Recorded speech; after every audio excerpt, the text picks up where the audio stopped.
Movie की शुरुआत में हम केल को देखते हैं जो हॉलीडे पर अपने डैड के साथ फिशिंग करने आया था। वहीं उसके डैड बहुत ज्यादा खुश थे क्योंकि आज काफी सालों बाद वो अपने बेटे के साथ टाइम बिता रहे थे। फिर फिशिंग करके जब ये दोनों वापस घर जा रहे थे तभी पीछे से एक बड़ी सी कार आती है और इनको ओवरटेक करने की कोशिश करती है। वहीं रास्ते में केल फोन पर बात कर रहा था जिस दौरान उसका ध्यान रास्ते से हट जाता है और उसका एक्सीडेंट हो जाता है। अब इस एक्सीडेंट में केल बच जाता है लेकिन उसके डैड की मौत हो जाती है। अब सीन यहाँ से 1 साल आगे शिफ्ट होता है जहाँ पर हम केल को देखते हैं जो अपनी क्लास में सो रहा था। तभी उसके पास उसका टीचर आता है और उससे कहता है कि तुम्हारे जैसे स्टूडेंट्स धरती पर बोझ है और मुझे लगता है कि तुमने ही अपने डैड को मारा होगा। अब ये सुनते ही केल गुस्सा हो जाता है और अपने टीचर को एक पंच मार देता है। फिर अगले सीन में हम देखते हैं कि अपनी इस हरकत के लिए केल को कोर्ट में पेश किया जाता है जहां पर जज उसे अपने ही घर में 3 महीने तक बंद रहने की सजा सुनाता है। जिसके बाद केल के पैर पर एक मशीन लगा दी जाती है ताकि जब भी वो अपने घर से निकलने की कोशिश करेगा तो पुलिस को इसके बारे में पता चल जाएगा। साथ ही ये मशीन वाटरप्रूफ भी थी और इसे निकाला नहीं जा सकता था। इसके बाद हम केल की मॉम को देखते हैं जो अपने बेटे की इन हरकतों से परेशान हो चुकी थी, इसलिए वो उसकी वीडियो गेम्स और उसका टीवी सब कुछ बंद करा देती है। अब ऐसे ही 2 दिन बीत जाते हैं और केल के पास करने के लिए कुछ नहीं होता। तभी उसकी नजर खिड़की के बाहर पड़ती है और वो देखता है कि उसके पड़ोस में एक नई फैमिली रहने आई है जिनमें उनकी एक खूबसूरत सी बेटी भी थी। अब केल उन्हें देख ही रहा था कि तभी उसके पड़ोस के कुछ बच्चे उसके घर के आगे गंदगी फैला देते हैं। अब केल उन्हें पकड़ने के लिए उनके पीछे भागने लगता है जिसके चलते वो अपने घर से बाहर निकल जाता है।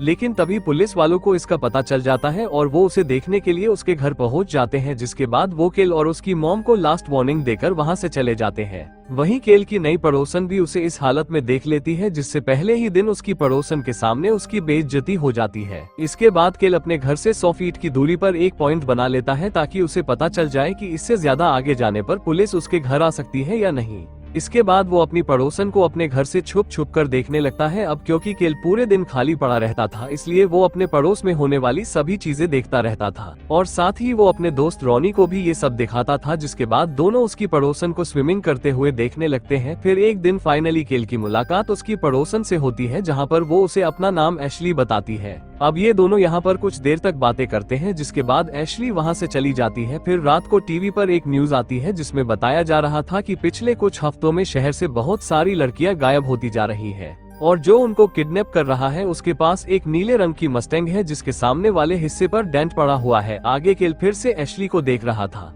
जिस दौरान उसकी नजर अपने पड़ोसी मिस्टर रॉबर्ट पर पड़ती है जिसके पास भी एक ब्लू कलर की मस्टैंग थी और उसके कार के आगे भी डेंट पड़ा हुआ था। फिर रॉबर्ट अपनी कार से उतरता है और उसके हाथ में 2 प्लास्टिक के बैग थे जिसको लेकर वो अंदर चला जाता है। अब यहाँ पर केल को रॉबर्ट पर शक होने लगता है कि शायद यही वो किडनैपर हो सकता है जो लड़कियों को गायब कर रहा है। फिर अगली सुबह जब केल न्यूज़पेपर पढ़ता है तो उसमें भी वही न्यूज छपी थी कि शहर से एक लड़की गायब हो चुकी है। इसके बाद केल अपने फ्रेंड रॉनी के साथ मिलकर शहर में अभी तक जितनी भी वारदातें हुई थी उनकी हिस्ट्री चेक करता है। तभी उसे पता चलता है कि लड़कियों को एक ही तरह से गायब किया गया है और जिन लड़कियों की डेड बॉडी मिली है उन सभी को भी एक ही तरह से मारा गया है। फिर कुछ देर बाद एशली वापस स्विमिंग करने आती है और ये दोनों लोग दूरबीन लगाकर उसे देखने लगते हैं। तभी एशली भी उन दोनों को देखते हुए देख लेती है जिसके बाद वो गुस्से में केल के घर आ जाती है। अब केल को लग रहा था कि शायद एशली उसे गुस्सा हो गई है, इसलिए वो तुरंत बात को बदल देता है और उसे अपने पड़ोसी रॉबर्ट बारे में बताने लगता है। वो उसे बताता है कि शहर में जो भी किडनैपिंग हो रही है उनके पीछे शायद ये रॉबर्ट ही हो सकता है। अब उनकी बातें सुनकर एशली को भी उस पर ट्रस्ट होने लगता है जिसके बाद ये तीनों मिलकर रॉबर्ट की जासूसी करने लग जाते हैं।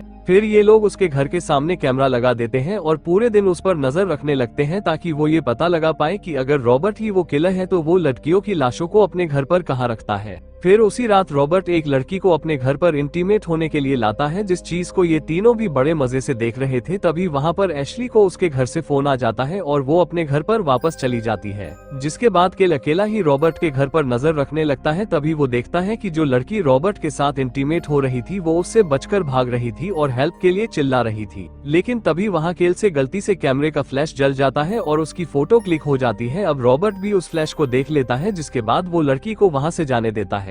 फिर अगले दिन रॉबर्ट केल के घर पर आता है क्योंकि वो उसकी मॉम को सुपरमार्केट से उसके घर पर ड्रॉप करने आया था। फिर रॉबर्ट केल को सीधा धमकी देता है कि उसने अपना अगला शिकार चुन लिया है और वो है केल की मॉम बाबरा, और ये कहकर वो वहाँ से चला जाता है। अब केल ये सारी बातें जाकर एशली को बता देता है, लेकिन एशली उसकी बातों पर ज्यादा ध्यान नहीं देती क्योंकि आज उसने अपने घर पर एक पार्टी रखी थी और उसके मॉम डैड भी आज रात घर से बाहर थे। जिसके बाद रात को एशली कई लड़कों को अपने घर पर बुलाती है और उनके साथ पार्टी करने लगती है। वहीं केल अपनी सजा के चलते उस पार्टी में नहीं जा सकता था, इसलिए उसे बहुत बुरा लगता है। इसके बाद केल को पता नहीं क्या होता है और वो अपने घर के बाहर जोर जोर से म्यूजिक बजाने लगता है, जिससे एशली की पार्टी खराब हो जाती है। फिर जब गुस्से में एशली केल से बात करने के लिए उसके घर पर आती है, तभी केल उसकी तारीफ करने लगता है और उसे डायरेक्टली प्रपोज कर देता है। अब ये सुनकर एशली को भी बहुत अच्छा लगता है, जिसके बाद वो दोनों किस करने लगते हैं। वहीं दूसरी तरफ रॉबर्ट अपने घर पर एक लड़की को लाता है और उसे मार डालता है, जिसके बाद वो उसे अपने बैग में बंद करता है और उसे अपने गैराज में ले जाता है। फिर जब वो उस लड़की को अपने गैराज में ले जा रहा था, तभी केल और एशली उसे देख लेते हैं। फिर अगले दिन जब रॉबर्ट सुपरमार्केट में जाता है तो वहाँ एशली भी होती है जो उस पर नजर रखी हुई थी, और वहीं बाहर उसका दोस्त रॉनी केल के कहने पर रॉबर्ट की कार से उसके गैराज का कार्ड निकाल लेता है। उधर शॉपिंग करने के बाद रॉबर्ट एशली की कार में आ जाता है और उससे कहता है कि तुम मेरे मामले से दूर रहो, नहीं तो तुम भी मारी जाओगी, और ये कहकर वो वहाँ से चला जाता है। फिर एशली घर आ जाती है। अब क्योंकि एशली डरी हुई थी तो वो केल को रॉबर्ट से दूर रहने के लिए कहती है। फिर उसी रात हम देखते हैं कि केल के कहने पर रॉनी एक कैमरा लेकर रॉबर्ट के गैराज में घुस जाता है। फिर जब वो गैराज के अंदर जाता है तो वो देखता है कि वहाँ पर प्लास्टिक के बैग में एक डेड बॉडी पड़ी थी। अब ये देखकर रॉनी डर जाता है, लेकिन तभी वहाँ पर रॉबर्ट भी पहुँच जाता है। अब ये देखकर केल बिना सोचे समझे अपने दोस्त रॉनी को बचाने के लिए रॉबर्ट के घर पहुँच जाता है, लेकिन जैसे ही केल अपने घर से 100 मीटर क्रॉस करता है, उसके घर पर पुलिस आ जाती है और उसे पकड़ लेती है। लेकिन तभी केल उनसे कहता है कि रॉबर्ट के बेसमेंट में एक डेड बॉडी पड़ी है, लेकिन जब पुलिस वहाँ पर चेक करती है तो देखती है कि वहाँ पर तो सिर्फ एक हिरन की लाश पड़ी होती है।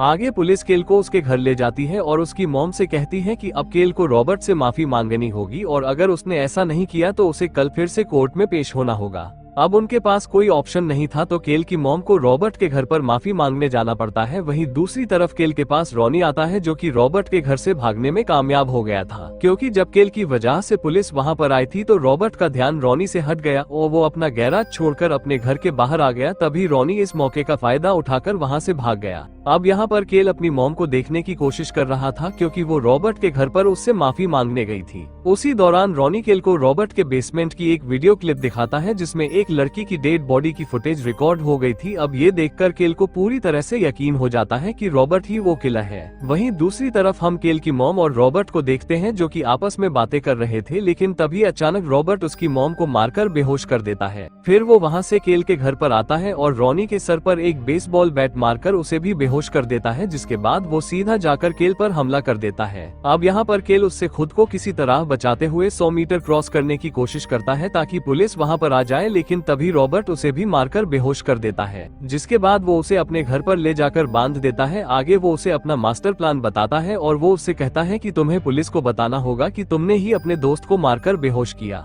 क्योंकि तुम्हारे दोस्त का तुम्हारी गर्लफ्रेंड के साथ अफेयर चल रहा था, और साथ ही तुम ये भी बताओगे कि तुमने ही अपनी मॉम को भी मारा है, क्योंकि तुम्हारी मॉम ने तुम्हारा जीना हराम कर दिया था। इसके बाद रॉबर्ट उसे भी मारने के लिए आता है, लेकिन तभी पीछे से एशली उसे पकड़ लेती है, जिसके बाद केल और एशली मिलकर उसे फर्स्ट फ्लोर से नीचे गिरा देते हैं। इसके बाद वो दोनों कमरे में जाकर छुप जाते हैं, लेकिन तभी रॉबर्ट वहां पर भी पहुंच जाता है और दरवाजा तोड़ने लगता है, जिसके बाद दोनों बचने के लिए ऊपर से स्विमिंग पूल में कूद जाते हैं। अब क्योंकि केल को अपनी मॉम को भी बचाना था तो वो वापस रॉबर्ट के घर में चला जाता है। वो अंदर जाता है और देखता है कि वहाँ पर हर जगह लाशें ही लाशें बिखरी पड़ी हैं, जिसमें से कुछ दीवारों पर थी तो कुछ बेसमेंट में। अब क्योंकि केल 100 मीटर क्रॉस कर चुका था तो पुलिस भी उसे ढूंढते ढूंढते वहाँ पर पहुँच जाती है। तभी केल वहाँ पर देखता है कि रॉबर्ट ने कुछ बॉडी को फ्रिज में जमा कर रखा हुआ था। उसी दौरान उसे वहाँ पर एक सीक्रेट रूम मिलता है, जिसके अंदर वो अपनी मॉम को ढूंढने चला जाता है। वहीं रॉबर्ट के घर पर पुलिस भी पहुँच जाती है, लेकिन तभी वहाँ पर रॉबर्ट आ जाता है और एक पुलिस वाले की गर्दन मरोड़कर उसे मार डालता है, और फिर वो केल को ढूंढने के लिए निकल पड़ता है। वहीं केल को उसकी मॉम मिल जाती है और वो उन्हें छुड़ाने लगता है, लेकिन तभी पीछे से रॉबर्ट आ जाता है और उन्हें रोकने लगता है। लेकिन तभी केल की मॉम रॉबर्ट के पैर पर चाकू घुसा देती है। इसके बाद केल एक ग्रास कटर लेकर उसे रॉबर्ट के पेट में घुसा देता है, जिसे रॉबर्ट वहीं पर मारा जाता है। इसके बाद केल अपनी मॉम को लेकर वहाँ से बाहर आ जाता है और उसी दौरान वहाँ पर और पुलिस वाले भी पहुँच जाते हैं, जिसके बाद वो केल के पैर से उस मशीन को हटा देते हैं और केल की सजा पूरी हो जाती है,